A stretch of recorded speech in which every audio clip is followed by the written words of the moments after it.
Saviez-vous que la compagnie Nintendo existe depuis 1889 et qu'à la base, ils fabriquaient des cartes à jouer? Bon, là, il était supposé d'avoir une grosse intro avec de la musique, du jonglage, des effets spéciaux, mais j'ai pas eu le temps. Et j'ai un très bon argument pour vous expliquer ça. Un mot, Skyrim. Alors, hey! Bon début d'année tout le monde. Je m'appelle Zago et bienvenue à la première épisode de Zago et le monde. Pour tous ceux qui ont fêté avec leur cœur, eh bien, j'espère que vous avez passé un bon temps des fêtes. Pour les autres qui avaient fêté avec votre carte de crédit, eh bien, je vous souhaite un bon rapport d'impôt. Hey! Il nous reste moins d'1 an à vivre. Bon, qui dit début d'année dit il y en a une qui vient de finir, et qui dit il y en a une qui vient de finir dit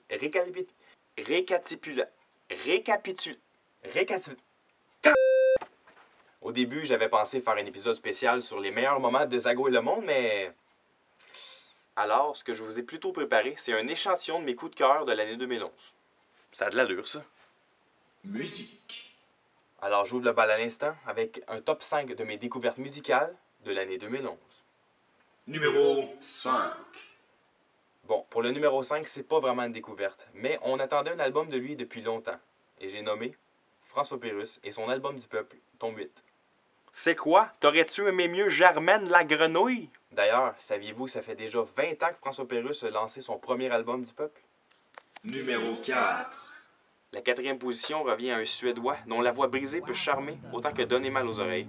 I live until the call, and I plan to be forgotten when I'm gone. Yes, I believe in the fall. Sous le nom de Tallest Man on Earth, cet artiste me séduit avec sa musique folk, rythmée et sentie, et surtout avec son album The Wild Hunt, qui d'ailleurs j'écoute encore souvent en boucle. Numéro 3.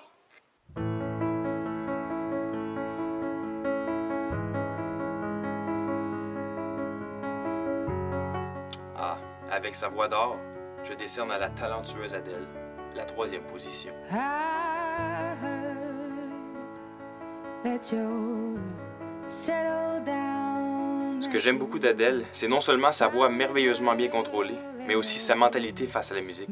Pas question pour elle d'embarquer dans l'industrie dégoûtante de la musique pop plastique numérique, qui est déjà beaucoup trop populaire à mon goût. Elle chante avec son cœur, puis on aime ça comme ça. Merci Adele. Numéro 2.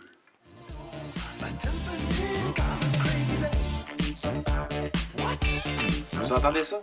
On se croirait revenu des années 80, hein? La musique que vous entendez est récente. Ce que vous entendez, c'est le duo Patrick Desmayel et David Maklovich du groupe de musique électro-funk de Montréal, Chromeo. C'est impossible en écoutant ça de ne pas s'imaginer sur le dance floor en train de danser avec des leggings fluo puis des filles aux cheveux longs frisés.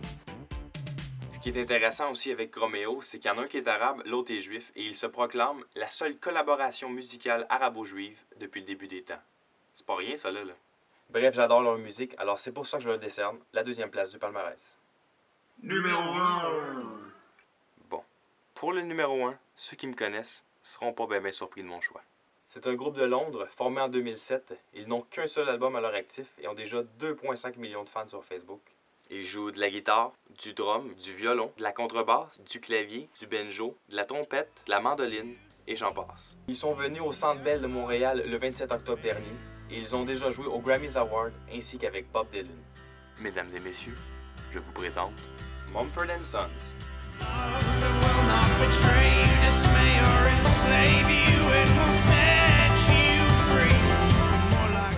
Qui? Une personne sur 10 à qui j'ai demandé s'ils connaissaient le groupe m'ont répondu non. Et 9 personnes sur 10 à qui je leur ai fait entendre leur musique m'ont répondu wow! Je crois sincèrement pas que ça soit déjà arrivé dans ma vie que j'aille écouter le même album en repeat sans jamais m'écœurer. Je vais être franc avec vous, ça m'arrive assez souvent de tomber ému à cause des paroles d'une chanson. Mais là, non seulement les paroles sont bonnes, mais en plus, je deviens ému tellement la musique vient me chercher. Alors je vous laisse découvrir ce groupe qui d'ailleurs va sortir un album très bientôt, en février, je crois, fin janvier. Vous m'en donnerez des nouvelles. Quelques autres découvertes pendant l'année 2011. Eh bien, sur Internet, il y a le blog Petit Gamin, fondé par Stéphane Pélichet, celui qui nous avait offert le hit « On n'est pas des douchebags ». À tous les jours, il rajoute des images, des vidéos, des articles humoristiques tirés d'Internet ou bien de son cru. Sinon, il y a quelqu'un qui a fait l'erreur de me montrer le site 9gag.com alors que j'étais en fin de session d'études. Je veux même pas en dire plus. Allez visiter le site et reconnaissez-vous parmi les centaines de posts par jour. Parmi les centaines de vidéos que j'ai vues en 2011 sur Internet, il y en a deux dont je dois absolument vous parler avant de finir l'épisode. Le premier, c'est Petit Gamin qui me l'a fait découvrir. C'est un vieux vidéo des années 80 d'un talk show où j'imagine il était supposé découvrir des nouveaux talents.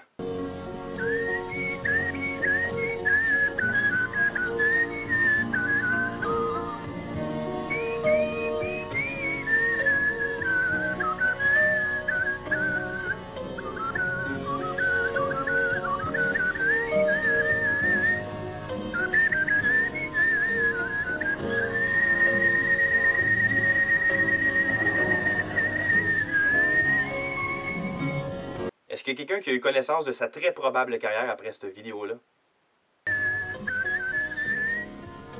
Non, mais sérieusement, là, on dirait que la tourette de pogner d'en face. Mais le pire là-dedans, hein, c'est pas juste ses réactions ou ses vêtements qui nous font penser à Pierre Billon de la fameuse chanson La Bamba Triste, mais c'est aussi la réaction dans la foule. Que ce soit les deux enfants qui ont de l'air de revenir de chez le dentiste avec la bouche gelée, le gars avec la moustache avec un regard ô combien séduisant, ou la fille avec des baies vitrées en guise de lunettes. Tout est là pour faire en sorte que réussira pas à dormir à soir.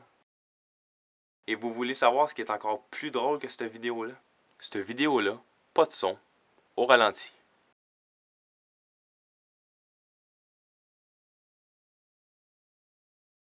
Dernier truc pour aujourd'hui, un dernier vidéo que j'ai pris sur Petit Gamin aussi. C'est rendu un classique au Québec et j'ai nommé un mot pour Kevin. Hey, dis tout un mot aussi pour Kevin, Calis. Commençant par toi, BD. Hey, dis un mot pour Kevin. Kevin, mode fail, mon tabarnak. T'en as ce trou de cul. J'ai pas vraiment de mots pour décrire cette vidéo-là, sauf une chose, c'est que je veux absolument avoir le t-shirt de ce gars-là.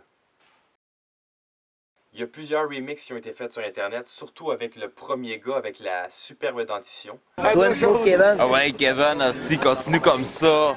C'est le même qu'on aime. Eh bien, pour 4 minutes d'émotion forte du lendemain de veille du party du siècle, Toi, t'es-tu content? Oui, je suis content, même. vous avez juste à cliquer dans la description du vidéo en bas.